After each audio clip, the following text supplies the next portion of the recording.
Listo, familia. Vamos a darle paso a la palabra de Dios el día de hoy.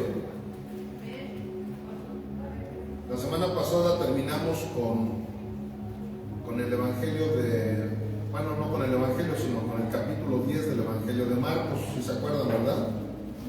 Y ya ven que luego hago una pausa entre cada capítulo, y pues ahorita qué mejor hacerla para que hablemos un poquito de estas fechas que ya se aproximaron, ya están a la puerta, ¿verdad? Que es la Navidad.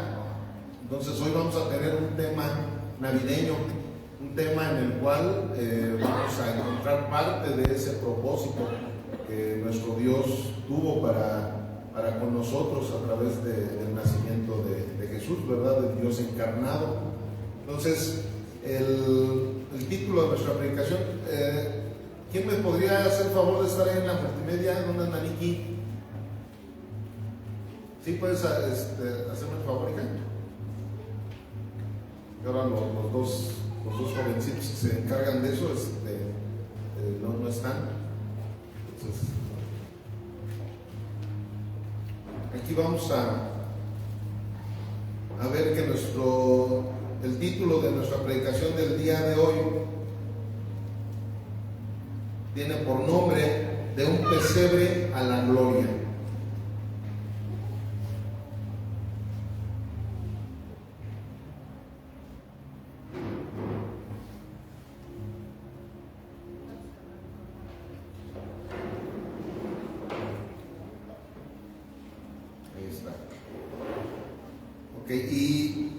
Y la cita que vamos a abordar para este tema es Lucas 2, 7 al 14. Ese es el tema, esa es la cita con la cual vamos a tomar nuestro tema. Y bueno, voy a darle lectura a la palabra de Dios. Lucas 2, 7 en adelante dice así: y dio a luz a su hijo primogénito, y lo envolvió en pañales y lo acostó en un pesebre, porque no había lugar para ellos en el mesón. Había pastores en la misma región que velaban y guardaban las vigilias de la noche sobre su rebaño. Y he aquí, se le presentó un ángel del Señor, y la gloria del Señor los rodeó de resplandor, y tuvieron gran temor. Pero el ángel les dijo: no teman, porque aquí os doy nuevas de gran gozo, que será para todo el pueblo, que os ha nacido hoy en la ciudad de David un Salvador, que es Cristo el Señor. Esto les servirá de señal: hallarán al niño envuelto en pañales, acostado en un pesebre. Y repentinamente apareció con el ángel una multitud de las huestes celestiales que alababan a Dios y decían: gloria a Dios en las alturas, y en la tierra paz, buena voluntad para con los hombres. Amén. Señor, bendito Padre Celestial, queremos en esta ya tarde, mi Dios, darte muchísimas gracias por tu presencia, porque tú has estado presente en cada momento de este culto de adoración y de alabanza que hemos preparado para ti, mi Dios, porque sabemos que solo tú eres digno de toda alabanza, mi Señor. Y te damos muchísimas gracias porque tu Espíritu Santo ha envuelto este culto para que esa alabanza haya podido llegar hasta el trono de la gracia, mi Dios. Te damos muchísimas gracias por ello, y te damos gracias porque sabemos que en estos momentos también tú te manifestarás a través de tu palabra, mi Dios. Queremos pedirte que en el nombre de Jesús el Espíritu Santo se manifieste con poder y con autoridad en la vida de todos los que estamos aquí presentes, de la gente que nos está viendo o nos verá también por internet, por las redes sociales, mi Dios.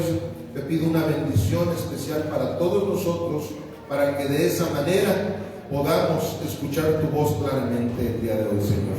Todo esto te lo pedimos en el precioso nombre de Jesús el Cristo. Amén, amén y amén. Gloria a Dios. Bueno, familia, pues aquí vemos una de muchas citas en donde hubo el acontecimiento más grande que ha tenido la humanidad entera, que fue el nacimiento de nuestro Señor Jesucristo, que fue el nacimiento de un Salvador.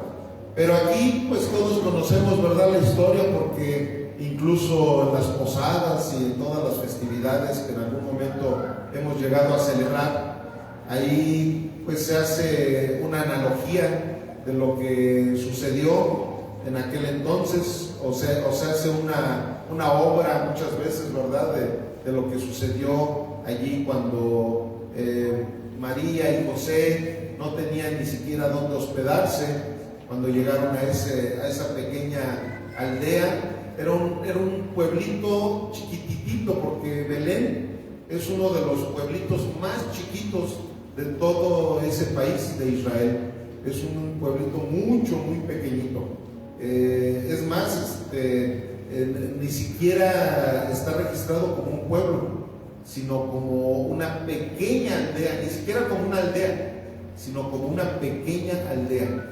Es como decir por acá, ¿verdad?, cuando vas a alguna ranchería, a algún lugar, así que dices, pues es que fui a la comunidad fulanita de tal, ¿no?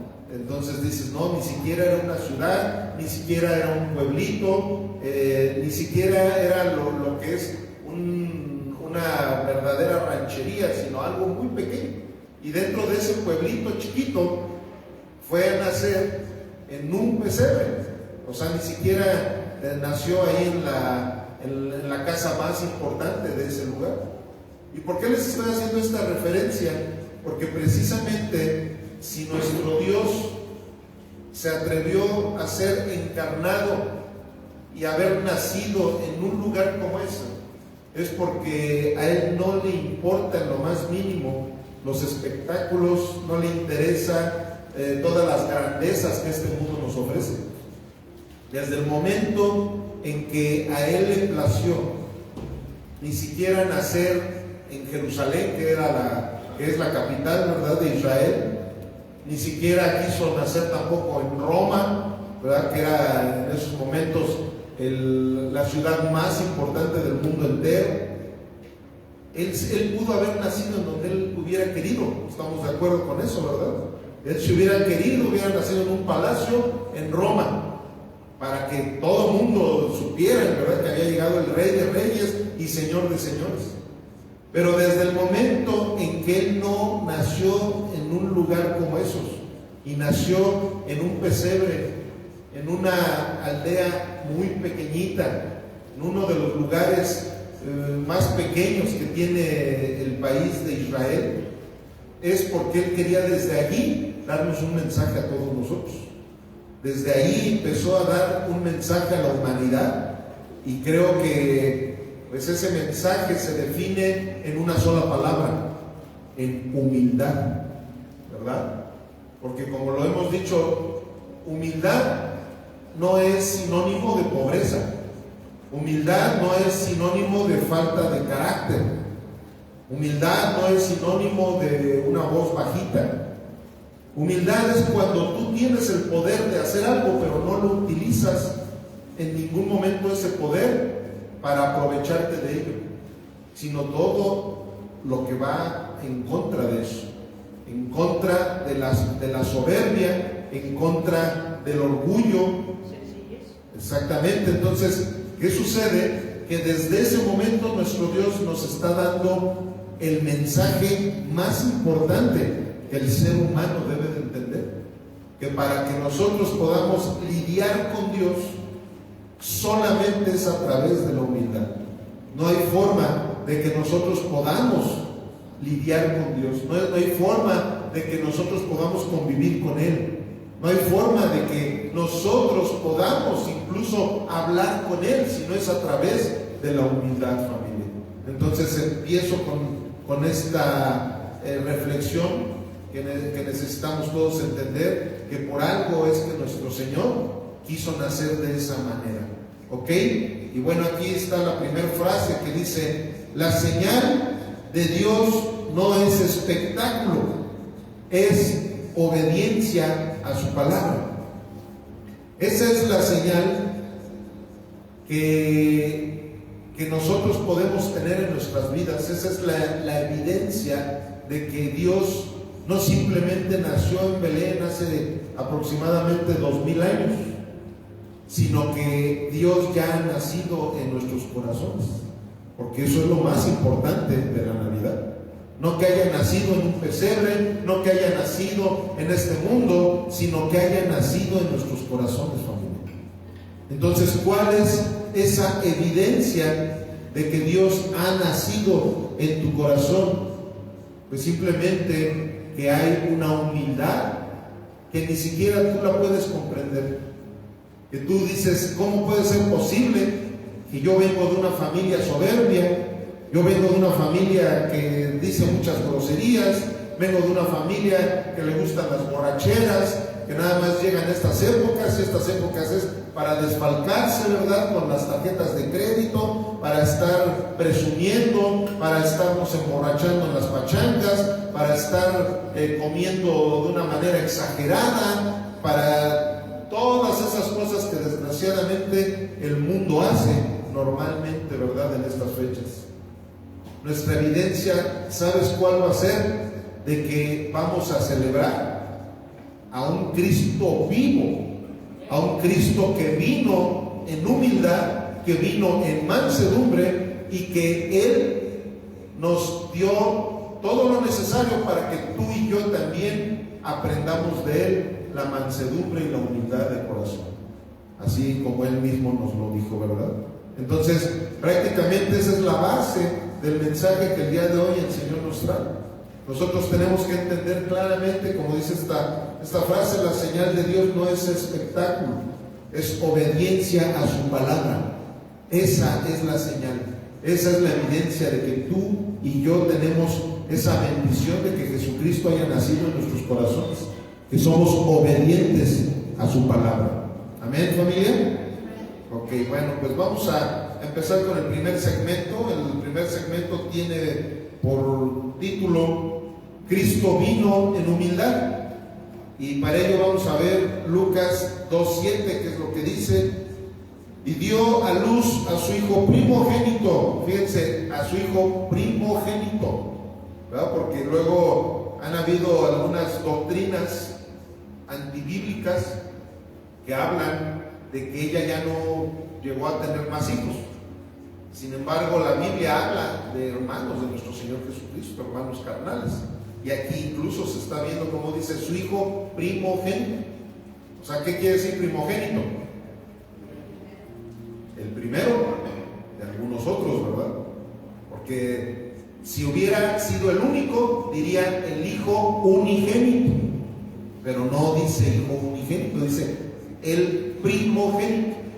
Y efectivamente, ya después nacieron varios. No se conoce bíblicamente el nombre de todos, pero hay dos nombres muy importantes que aparecen en el Nuevo Testamento, y no solamente en los evangelios, sino que dos de ellos fueron autores de un libro cada quien. Uno fue Santiago y el otro fue Judas. Ellos fueron hermanos carnales de nuestro Señor Jesucristo. Y luego dice: y lo acostó en un pesebre, porque no había lugar para ellos en el mesón. Fíjense, no había lugar para ellos en el mesón. Todo esto, como les dije, ya lo conocemos, porque pues hasta lo de las posadas y todo eso hacen la escenificación, ¿verdad?, de todo lo que sucedió en aquel entonces. Pero creo que es momento de que tú y yo reflexionemos lo que estaba sucediendo de una manera incluso profética. O sea, estaban llegando a ese lugar en donde nadie los quería recibir. Y les voy a decir una cosa: cuando ustedes y un servidor nos ponemos a predicarle a alguien o invitarnos a que vengan a la iglesia, la mayor parte de ocasiones la gente no quiere recibir a Jesucristo. La gente dice: sí, te dan el avión y esto y lo otro, y no hacen lo que Julio hizo. Sergio lo invitó el día de hoy, y miren, él sí recibió esa invitación con gozo desde el momento en que llegó aquí a la congregación. ¿Y qué sucede? Que la mayoría de las personas de este mundo no quieren recibir a Jesucristo. Ese es el gravísimo conflicto que hay en la humanidad. Así como en aquel entonces sucedió algo de una manera física, ahorita está sucediendo lo mismo de una manera espiritual. Tú llegas y a alguien le hablas, mira, te estoy hablando de aquel niño que nació en Belén, pero se convirtió en un hombre, y ese hombre dio su vida para que tú y yo podamos llegar al reino de los cielos. Él resucitó al tercer día, y tú les hablas de ese que luego están anarullando, ¿verdad?, de una manera idólatra, ¿verdad?, porque eso es idolatría. Sin embargo, ¿qué hace la gente? La mayoría, no digo todos, porque si eso fuera, pues no habría gente en las congregaciones cristianas, pero la mayoría, desgraciadamente, hacen lo mismo que hicieron esas personas. No. ¿Sabes qué? Que no. Que se vaya ahí a un pesebre, ¿verdad? Yo sorpresa, porque de ahí, de ese pesebre, de ahí es de donde vino la gloria del mundo entero, porque no hay mayor bendición que el mundo entero haya recibido que al Dios encarnado a través de nuestro Señor Jesucristo. Dios se hizo pequeño para alcanzar a grandes pecadores. O sea, Él con esa intención se hizo pequeño, con esa intención se hizo pobre, con esa intención vino al mundo para demostrar de qué manera es como el ser humano debe de vivir. Él vino a demostrarnos a través de haberse hecho carne. Él nos demostró que sí se puede vivir como se vive en el reino de los cielos. Él vino a ponernos ejemplo, y Él vino a dar su vida por la nuestra. Entonces eso es algo que nos tiene que llenar de muchísima satisfacción. Aquí en 2 de Corintios, acompáñenme a 2 de Corintios 8:9.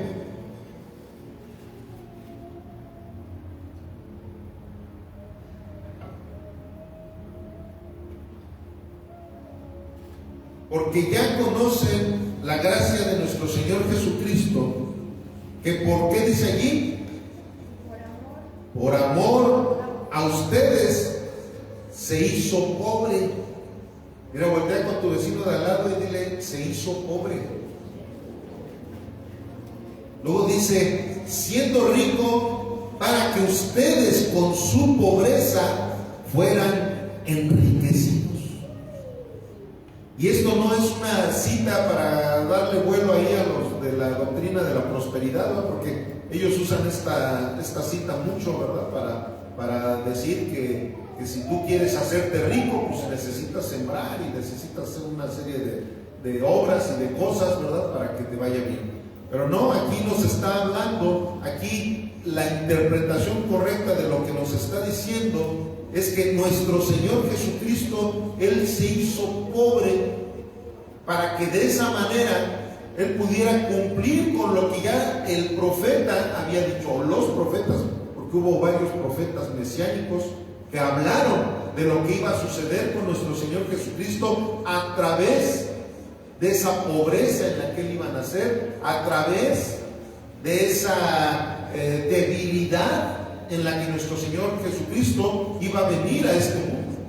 Porque Él vino a este mundo no como el león de la tribu de Judá, Él vino a este mundo como un cordero, ¿verdad? Vino como ese cordero inmolado, aquel cordero que era necesario que viniera para quitar el pecado del mundo, como lo dijo Juan el Bautista.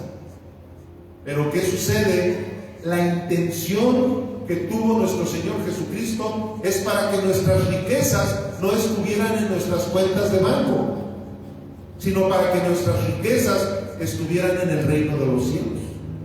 Porque esos tesoros que nosotros podemos hacer desde aquí, para que en el reino de los cielos tú y yo los disfrutemos, esos tesoros no se corrompen, como todos los tesoros de este mundo que sí se corrompen, que se devalúan, que se echan a perder. Pero eso es precisamente lo que aquí se nos está diciendo. No que nos haya venido a inflar nuestras cuentas bancarias, como lo dicen en algunos lugares. No, familia, eso es lo de menos. Qué bueno la gente que tenga o no tenga dinero en este mundo, ¿verdad? Como hace 8 días que hablamos de esa situación de la economía en el mundo. Sin embargo, eso no es lo más importante. Qué bueno, ¿verdad? Que podamos tener parte de esa bendición económica que el Señor muchas veces también nos da la oportunidad de tenerla. ¿Por qué? Porque somos buenos administradores, porque somos fieles, porque muchas cosas pueden suceder. Hay una ley de la siembra y de la cosecha. Sin embargo, eso no es lo más importante. Esas son añadiduras que Dios le puede dar a sus hijos, pero eso no es lo más importante. Sino lo más importante son las riquezas que estemos haciendo en el reino de los cielos. Y para que tú y yo pudiéramos hacer riquezas en el reino de los cielos, necesitaba nuestro Señor Jesucristo hacerse pobre. Necesitaba nuestro Señor Jesucristo nacer en un pesebre. Necesitábamos más bien nosotros que Él viniera a este mundo para ser sacrificado por todos nosotros, y que esos pecadotes en los cuales nosotros hemos vivido todo el tiempo no fueran contados delante de Dios. ¿Por qué? Porque Jesucristo pagó por todos esos pecados, familia. ¿Amén o no amén? Amén. Pues entonces denle un fuerte aplauso a nuestro Señor.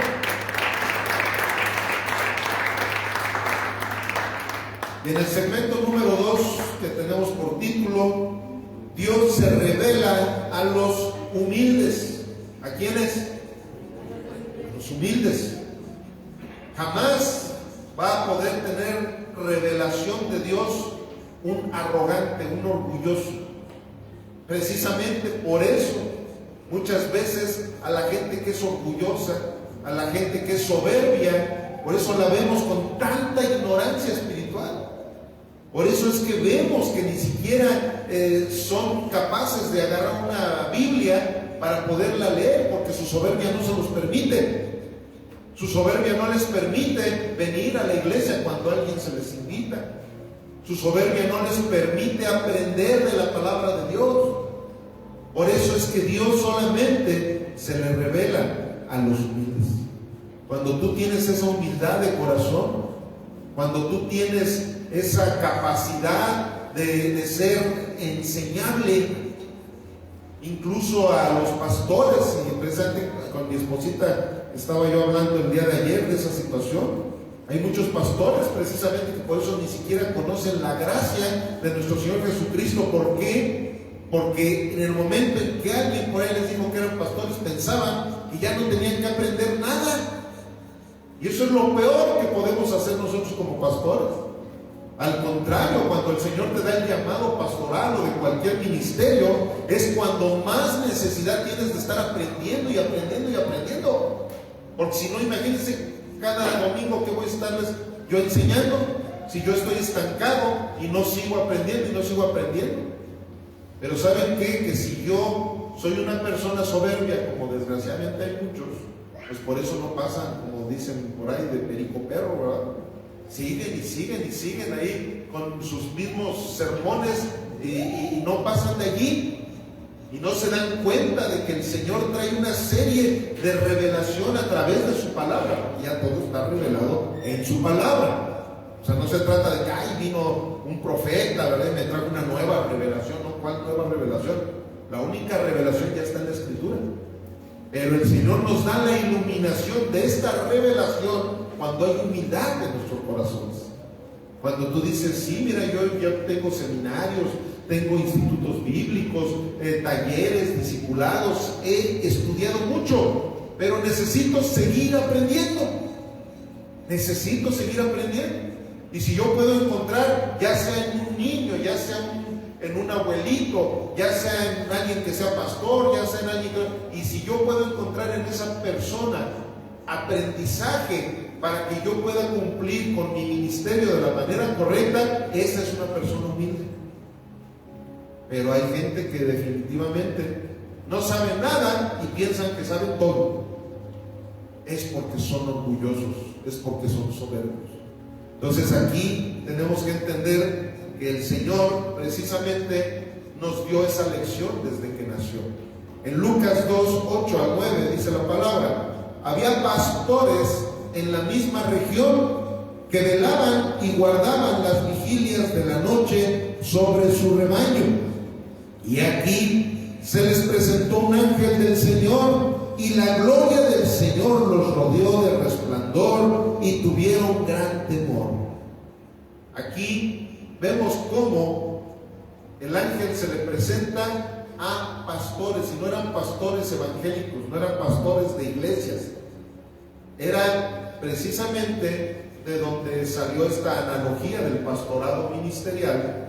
Eran pastorcitos que estaban pastoreando rebaños de ovejitas. Y les voy a decir una cosa, sobre todo en aquel entonces, un pastorcito era de las personas que tenían menos salario de cualquier otro oficio. Un pastorcito eran de las personas más humildes económicamente hablando. Eran personas que no tenían lujo en lo mínimo.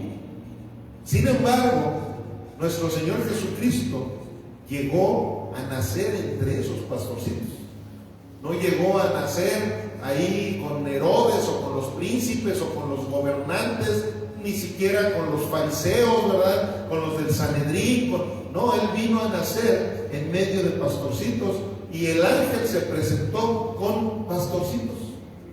Y precisamente por eso es muy problemático para una persona cuando dice yo soy pastor y se siente rey. Dices, pues no coinciden en lo más mínimo, ¿verdad? Porque un pastor, por principio de cuentas, no es dueño de su rebaño. Un pastor es el que es contratado por un amo, y el amo es el que es dueño del redil, ¿verdad? De las ovejitas.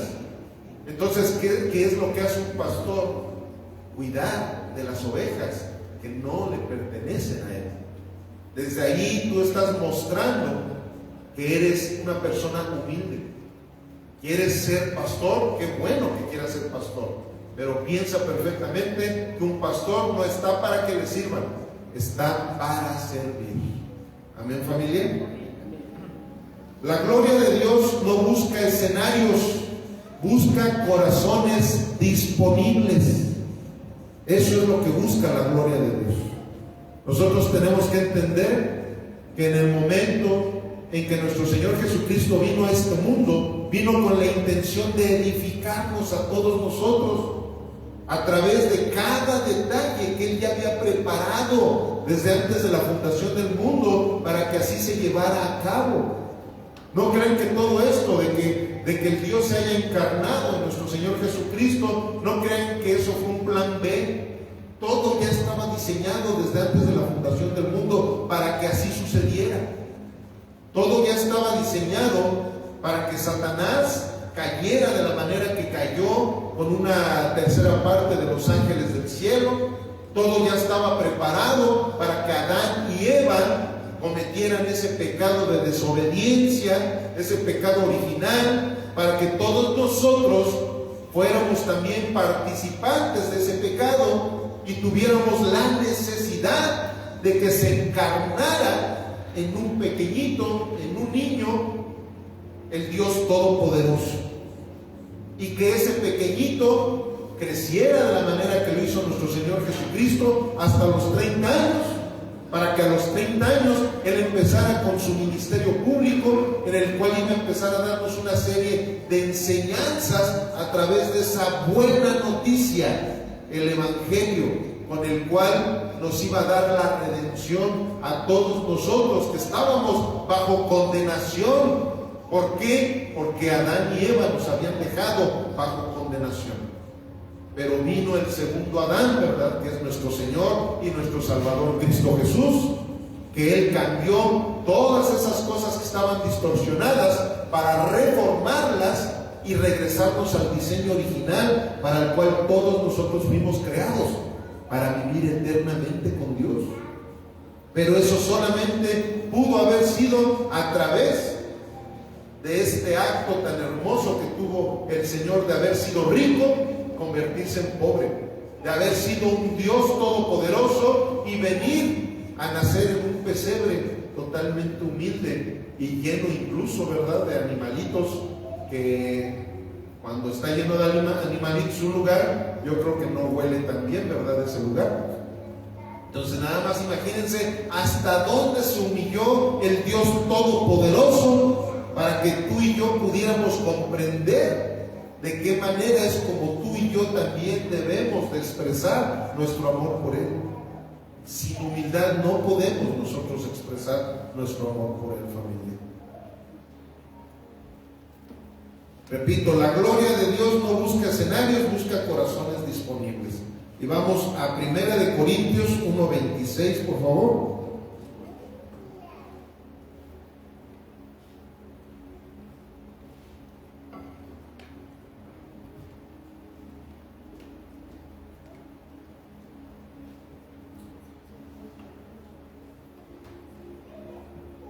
Pues miren, hermanos, vuestra vocación, que no son muchos sabios según la carne, ni muchos poderosos, ni muchos nobles, sino que lo necio del mundo escogió Dios para avergonzar a los sabios, y lo débil del mundo escogió Dios para avergonzar a lo fuerte.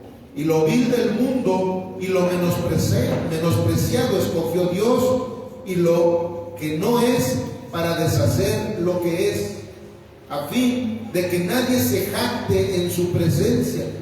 Mas por él están ustedes en Cristo Jesús, el cual nos ha sido hecho por Dios sabiduría, justificación, santificación y redención, para que, como está escrito, el que se gloría, gloríese en el Señor.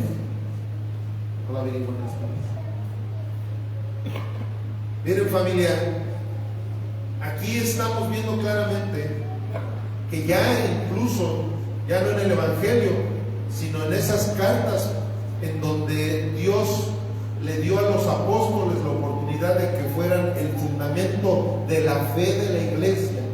Estamos viendo las instrucciones claras que aquí Pablo le estaba dando a los corintios, y que ahora nosotros somos receptores también de cada una de esas instrucciones.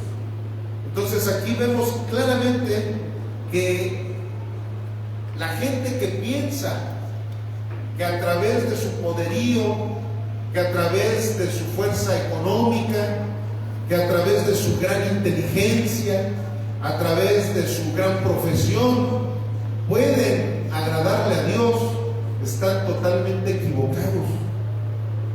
Aquí vemos cómo la palabra nos está hablando que para que tú y yo podamos ser fuertes en nuestro Señor Jesucristo, necesitamos primero que nada hacernos débiles, tener esa humildad, tener esa sencillez, para que a través de esa sencillez nosotros podamos estar recibiendo la palabra de Dios en nuestras vidas, para estarnos fortaleciendo conforme a la voluntad de Dios y no conforme a la voluntad de este mundo.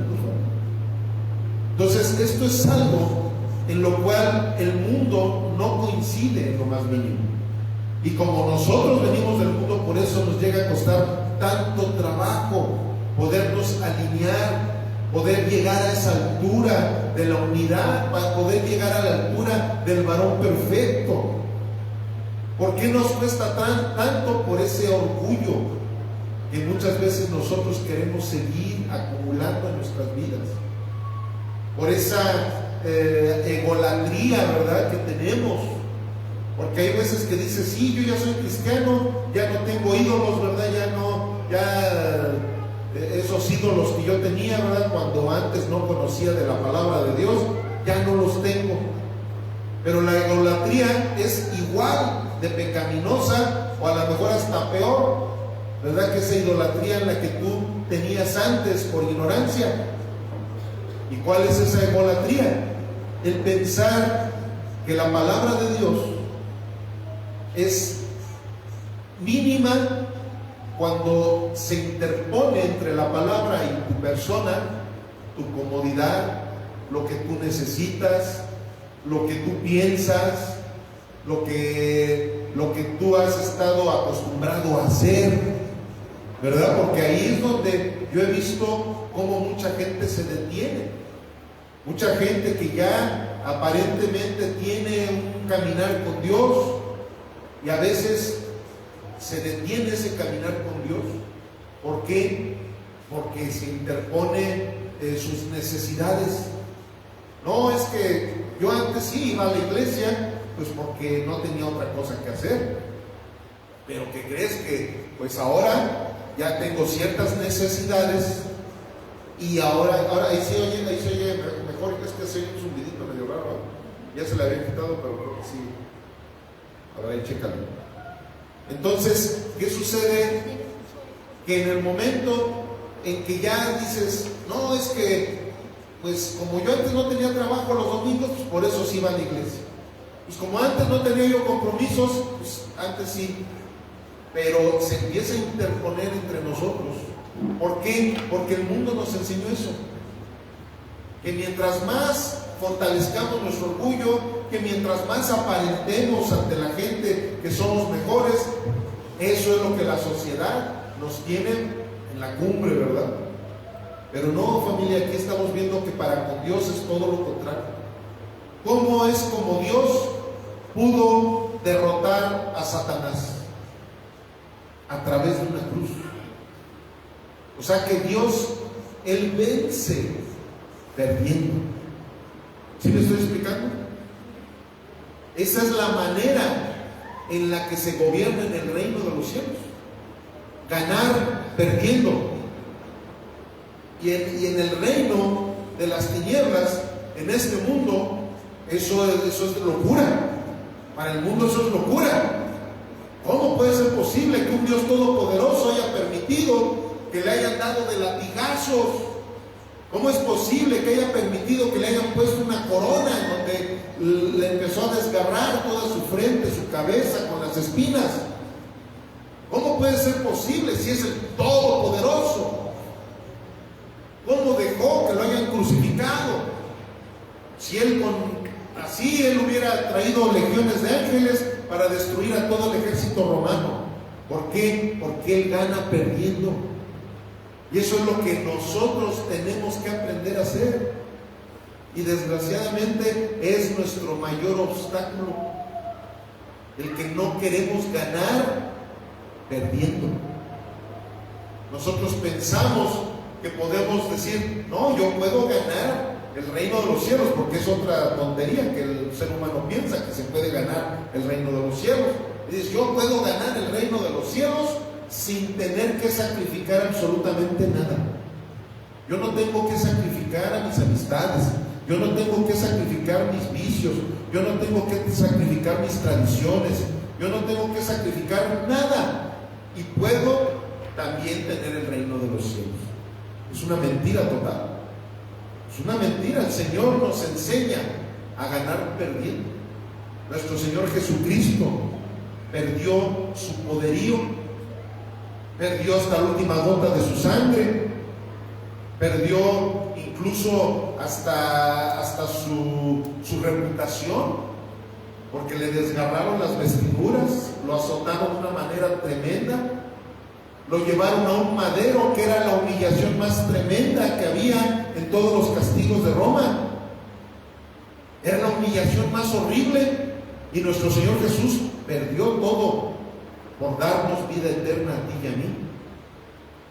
Y muchas veces nosotros no queremos sacrificar nada, familia. Yo sé que ahorita muchos de los que estamos aquí estamos sacrificando. ¿Por qué? Estos días son de compromisos, estos días son de pachangas, y aquí estamos, porque creo que estamos entendiendo, ¿verdad? Creo que estamos entendiendo que lo mejor de lo mejor que puede haber en nuestra vida es perder todo lo que el mundo te ofrece para ganar la vida eterna por el sacrificio de nuestro Señor Jesucristo. Porque Él sí ganó la vida eterna a través de ese sacrificio. Para nosotros fue gratuita, para nosotros fue por gracia, pero ¿qué sucede? Que a Él sí le costó hasta la última gota de su sangre. ¿Amén? Okay. Ya se oye mejor, hijo, gracias. Vamos al tercer segmento, número 3. El Evangelio trae gozo, no temor. Aquí en Lucas 2, 10 y 11 dice la palabra: pero el ángel les dijo, no teman, porque aquí les doy nuevas de gran gozo, que será para todo el pueblo, que les ha nacido hoy en la ciudad de David un Salvador, que es Cristo el Señor. ¿Cuál es la ciudad de David? Es Belén. Precisamente ya estaba eso profetizado. En Miqueas 5:2, ahí habla de que allí era donde iba a nacer el Redentor. Ahí en Miqueas 5:2, ahí habla de todo lo que iba a suceder. Como les digo, todo ya estaba profetizado. O sea, no se trataba de que, ay, fue una sorpresa, sorprendió, ¿verdad? No, los profetas ya habían dicho todo lo que iba a suceder en esos momentos. Pero aquí estamos viendo una frase: no teman. Una frase que en estos momentos fue el ángel quien la dio, pero nuestro Señor Jesucristo frecuentemente, es más, por ahí la veo, nunca he investigado, pero por ahí dicen que en la Biblia hay 365 frases como esta: no temas. Y bueno, pues se dice que es precisamente una por cada día del año, ¿verdad? No temas. ¿Por qué? Porque el grave problema de la humanidad precisamente ha sido la cobardía. Por eso es que dice la palabra que el Señor no nos ha dado un espíritu de cobardía, sino nos ha dado un espíritu de poder, de amor y de dominio propio. Porque a través del poder, del amor y del dominio propio es de la manera que Jesucristo ha vencido todos los pecados que tú y yo podamos tener. Cuando tenemos dominio propio, le decimos al vicio: no más. Cuando tenemos dominio propio, le decimos a las amistades que nos influencian para no leer la Biblia: no, yo tengo que leer la Biblia. Tú me estás influenciando a ir a la pachanga, pero en estos momentos es más importante ponerme a leer la Sagrada Escritura. Tú me estás importunando con esto, con lo otro, con aquello, pero yo tengo el dominio propio para decirte no a ti y decirle sí a Jesucristo. ¿Por qué? Porque eso es lo que Jesucristo nos ha enseñado, ¿verdad? Donde llega Cristo, el temor se convierte en gozo, la condenación en salvación. Cuando nuestro Señor Jesucristo está con nosotros, por eso es precisamente que también el profeta Isaías dijo que el nombre de nuestro Señor Jesucristo iba a ser Emmanuel. ¿Qué quiere decir Emmanuel? Dios con nosotros. O sea, no se trataba de que José y María le pusieran en el registro civil por nombre Emmanuel. No, eso no era la profecía, porque muchas veces la gente se pregunta: oye, pero si el profeta había dicho que se tenía que llamar Emmanuel, ¿y por qué le pusieron Jesús? Porque no era esa la profecía. No era que el nombre en el registro civil fuera Emmanuel, sino que era Dios con nosotros. Que nosotros entendiéramos que esa era parte de la fidelidad del Dios encarnado, el que a través de nuestro Señor Jesucristo ahora Dios iba a estar con nosotros. Algo que los judíos no podían comprender y les hacía, ¿por qué? Porque ellos sabían perfectamente lo que sucedió cuando el simple resplandor del rostro de Moisés, cuando bajó del monte y la gente lo vio, no podían soportar. Entonces decían: hombre, Dios no puede estar con nosotros. ¿Por qué? Porque nos morimos. El hecho de que Dios se pudiera presentar así físicamente con un ser humano era muerte. Sin embargo, Jesucristo nos dio ese privilegio. O sea, vean hasta dónde llegó ese gran regalo de que Jesús haya nacido en este mundo. Dios se encarnó para que a través de nuestro Señor Jesucristo tú y yo pudiéramos gozar de su presencia. Por eso es que cuando Cristo llega a nuestras vidas, ya no debe de haber temor, familia. Ya no debe de haber: ay, ¿qué pasará? Ay, ¿y si me muero? Pues si te mueres, pues vas a estar con el Señor, ¿verdad? Todos quieren irse al cielo, pero nadie se quiere morir. Cuando tú ya estás convencido a través de todas esas actitudes que tu vida muestra, que tu vida da evidencia, cuando tú ya sabes que eres hijo de Dios, ya no debes de temer ni a la muerte, porque sabes perfectamente con quién vas a estar. Pero ¿por qué eres temeroso? ¿Por qué eres cobarde? Porque no has entregado tu vida al Señor. Cuando tú estás pensando, ay, es que el pastor luego dice que ya estamos en los últimos tiempos, ay, nanita, qué miedo me da. ¿Sabes qué? Que necesitas ponerte a cuentas bien con el Señor. Porque tu conciencia te está diciendo que no te vas a ir con Dios. Si tú estás con esos temores, es porque Dios no está contigo. ¿Por qué? Porque la palabra precisamente nos lo dice claramente. Cuando ya Dios está con nosotros, ya no debe de haber temor, familia. Ya en esos momentos sabemos perfectamente con quién estamos y con quién vamos a estar eternamente. Vean lo que dice Romanos 8:1, por favor. ¿Podrías prender los ventiladores, por favor? Llegué con un chorro de frío y ya me dio calorcito. No sé si sea por la pasión de la predicación o porque sí ya empezó el solecito a pegar. Romanos 8:1 al 4. Gracias, Juan. Ahora pues, ninguna condenación hay para los que están en Cristo Jesús, los que no andan conforme a la carne. O sea, aquí es bien específica la palabra, porque luego la gente piensa que Dios está con todos. No, es que todos son los hijos de Dios. Todos, no. O sea, la Biblia dice otra cosa. Y si tú piensas que sin haberle entregado tu vida a Jesucristo, si tú piensas que Dios ha estado contigo, es porque no lees la Biblia. Es porque tienes ignorancia de todas estas cosas que nos dice la palabra de Dios. Yo estoy consciente que durante 36 años de mi vida Dios no estaba conmigo. ¿Por qué? Porque yo daba evidencia de que Él no estaba conmigo.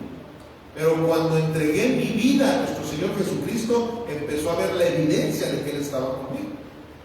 ¿Por qué? Porque cuando Dios está contigo, cuando Dios está manejando tu vida entera, tú ya das evidencia de santidad, empiezas a dejar vicios, empiezas a dejar de decir groserías, empiezas tú a ser piadoso, empiezas a dejar de robar, empiezas a dejar de mentir. Esas evidencias que tú dices, yo antes por más que quería dejar esto, dejar lo otro y dejar aquello, no lo podía yo hacer. Pero ¿qué quiere decir? Que mi arrepentimiento y la fe con la cual vine delante de Dios, con esa humildad, con esa mansedumbre, dio un efecto. El efecto de que ahora sí Dios está conmigo.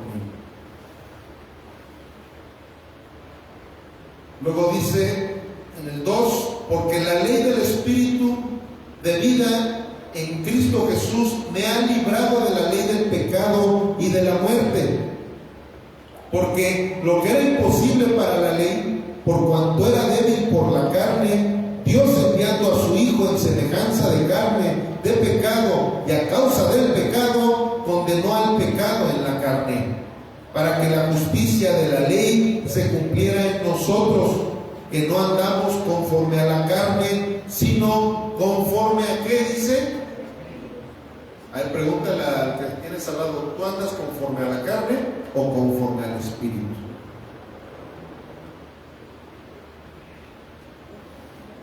¿Qué te contestó? No es cierto.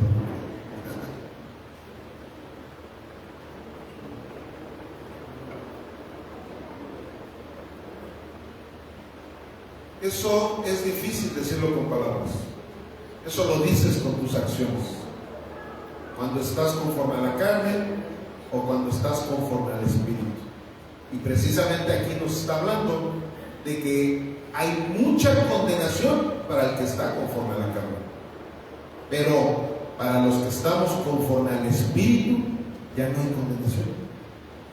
Ya nosotros podemos estar libres de pensar que nos vamos a ir al infierno. Ya si llega otro COVID, si llega esto, lo otro, tú dices, Señor, que se haga tu voluntad en mi vida, porque te pertenezco. Y como yo te pertenezco, sé perfectamente a dónde voy a ir. Amén. Ok, vamos al cuarto y último, el segmento número 4, la señal que exige fe. En Lucas 2:12 al 14, que ya es nuestra última cita de Lucas. Lucas 2:12 al 14 dice: esto les servirá de señal. Hallarán al niño envuelto en pañales, acostado en un pesebre. Y repentinamente apareció con él, y repentinamente apareció con el ángel una multitud de huestes celestiales que alababan a Dios y decían: gloria a Dios en las alturas y en la tierra paz, buena voluntad para con los hombres. Si se les hace conocida esta última frase, ¿verdad? Es un villancico. O sea, ahí se cantó el primer villancico. Para todos aquellos que los Grinch que no les gusta celebrar la Navidad y que dicen que es del diablo, pues aquí se cantó el primer villancico. Y aquí estamos viendo que este villancico lo cantaron una legión de ángeles. O sea, llegó un ángel, pero como dice aquí, con el ángel una multitud de huestes celestiales. O sea, una multitud de ángeles.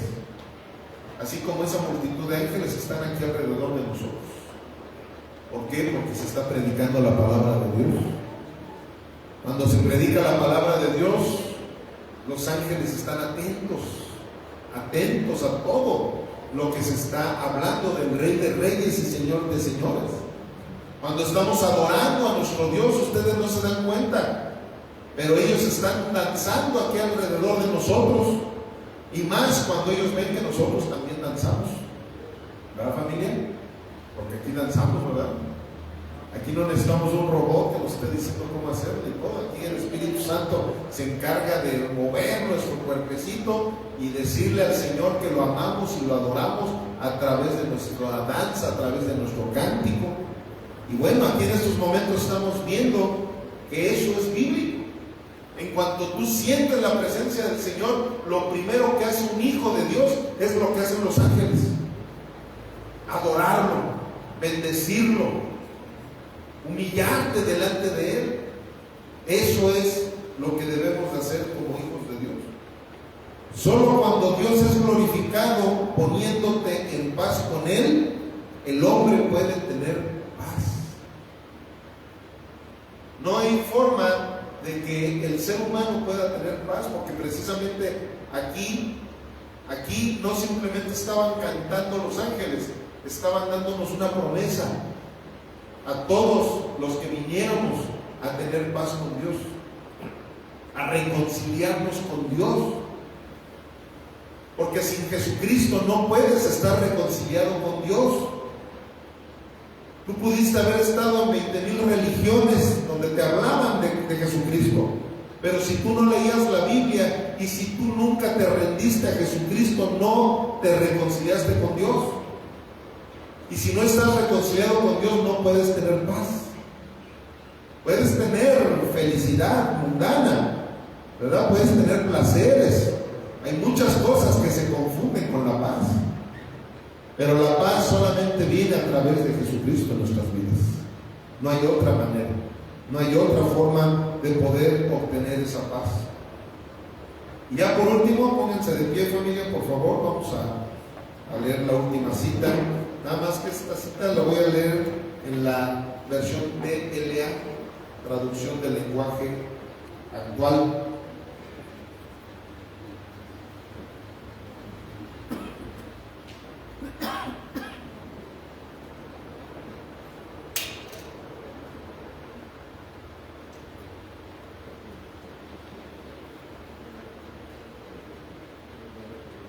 Isaías 9:2 al 7. Dice: aunque tu gente viva en la oscuridad, verá una gran luz. Una luz alumbrará a los que vivan en las tinieblas. Dios nuestro, tú nos has llenado de alegría. Todos nos alegramos en tu presencia como cuando llega la cosecha. como cuando la gente se reparte muchas riquezas. Tú nos has liberado de los que nos esclavizaron. Tu victoria sobre ellos fue tan grande como tu victoria sobre el pueblo de Madián. Tú echarás al pueblo las botas de los soldados y sus ropas manchadas de sangre. Nos ha nacido un niño, Dios nos ha dado un hijo. A ese niño se le ha dado el poder de gobernar y se le darán estos nombres: Consejero admirable, Dios invencible, Padre eterno, Príncipe de paz. Él se sentará en el trono de David y reinará sobre todo el mundo, y por siempre habrá paz. Su reino será invencible y para siempre reinarán la justicia y el derecho. Esto lo hará el Dios Todopoderoso por el gran amor que nos tiene. Amén. Esta es una promesa que Dios le dio a su pueblo desde 750 años antes de que Jesucristo llegara. Una promesa en la cual precisamente nos habla de lo que pasaba con el pueblo de Israel en lo físico y lo que pasaba con el mundo entero en lo espiritual.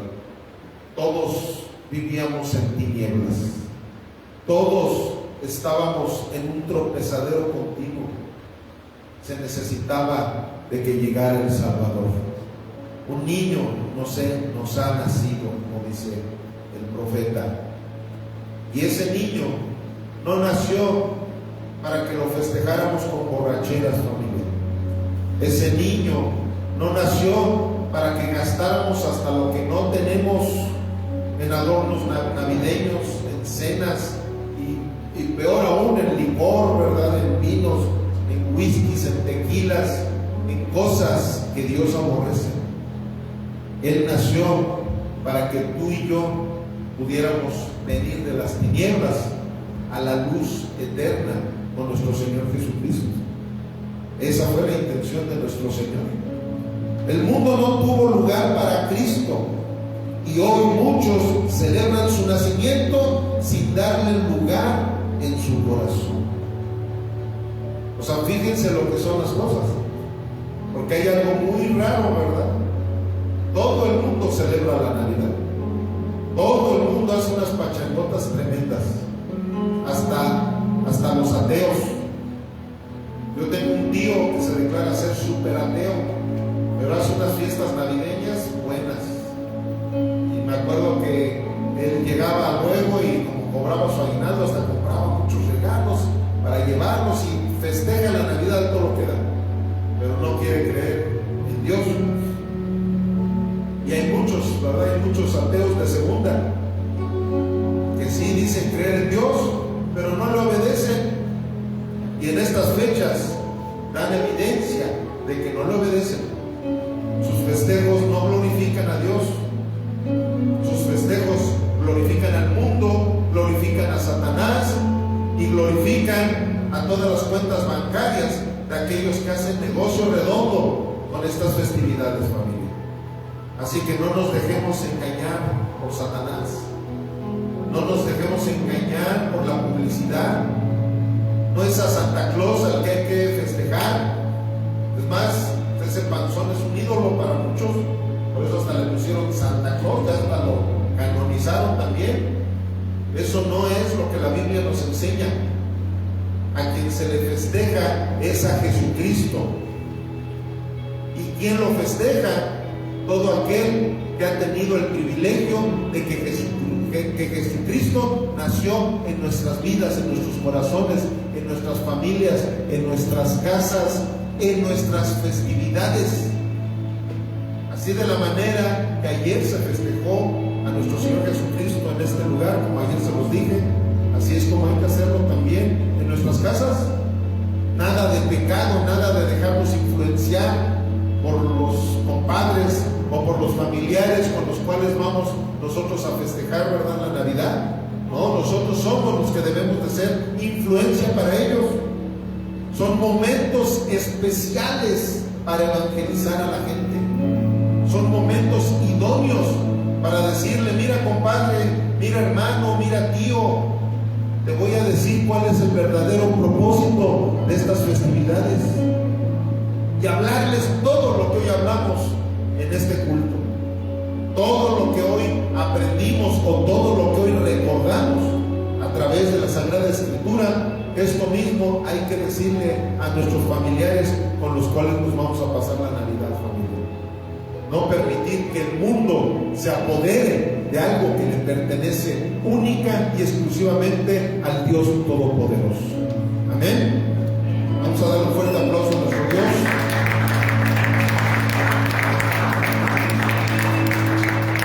Dios bendito que estás en los cielos, te damos gracias porque estamos terminando con esta predicación, pero sabemos perfectamente que tú no has terminado con el mensaje que nos has predicado el día de hoy, porque tú, mi Dios, vas a ser un rema en la vida de todos nosotros para que este mensaje se haga vivo, para que este mensaje podamos tomarlo, Señor, como una instrucción divina para poder vivir conforme a tu voluntad, mi Dios. Te pedimos que tu Espíritu Santo se encargue de la vida de todos nosotros y que tus ángeles acampen a nuestro alrededor. Y también te pedimos que en estas próximas festividades que tendremos con nuestros familiares, Señor, seas tú glorificado en todos los ámbitos, en toda la actividad y dinámicas que podamos tener en nuestras fiestas, Señor. Que seas tú honrado, que seas tú glorificado y que seas tú el centro de cada una de nuestras reuniones, Señor. Todo esto te lo pedimos en el precioso nombre de Cristo Jesús. Amén, amén y amén. Gloria a Dios.